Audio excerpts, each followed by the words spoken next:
I had a fling with a younger guy back in the day. Once I had him hooked, I dumped him. Later, he became a billionaire CEO. He found me, broke and bankrupt, and married me. Everyone said I hit the jackpot, but they didn't know he brought different women home every single night. I didn't cry, I didn't fuss, but it drove him mad. He retaliated by getting his mistress, Serena, pregnant. I stayed calm, cool as ice. He slammed me against the wall. Chloe, do you actually love me or not? Later, Serena and I broke our water at the same time. I fell to my knees, telling him I loved him, begging him to take me to the hospital. He hugged me tight, a cruel smile on his face. I knew it! You liar. He shoved me away, hard. He scooped up Serena, then walked out without a backward glance. I'll send you to the hospital later. The pain of childbirth is your punishment. All I saw was his retreating back as he rushed away. My lower abdomen ached as if all strength had been drained from me. I collapsed heavily to the floor. Amniotic fluid gushed out, soaking my thighs, spreading a wet stain on the ground. Weakly, I raised a hand, calling out to a maid nearby, my voice hoarse. Please, take me to the hospital. The maid looked at me, her face full of dilemma. Mrs. Miller, Liam specifically told us we must wait for him to return.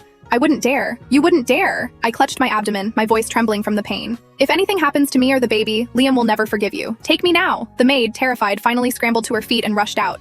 She had barely reached the door when Liam's personal assistant, David, blocked her path. David, Mrs. Miller is in labor. She needs to go to the hospital right away, the maid stammered nervously. David glanced at the fluid on the floor, then at my contorted face, his tone calm. Mr. Miller said to wait for him. Mrs. Miller is just using her pregnancy to manipulate us again. Help her back to her room to rest. If we delay any longer, the baby will be gone. Will you take the blame? I desperately pushed myself up, pointing a trembling finger at him. David offered a polite, fake smile, his eyes devoid of any warmth. Mrs. Miller, Mr. Miller is with Miss Serena at the hospital, making sure her baby is safe.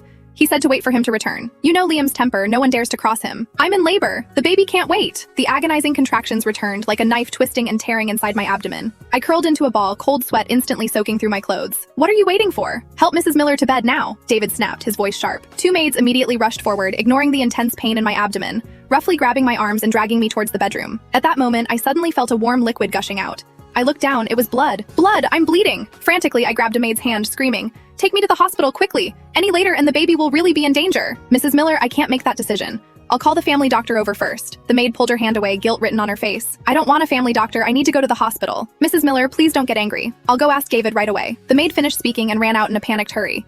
The pain in my abdomen was like a knife carving into my very bones. Cold sweat mixed with blood and amniotic fluid soaked the velvet blanket. Time ticked by, but no one came.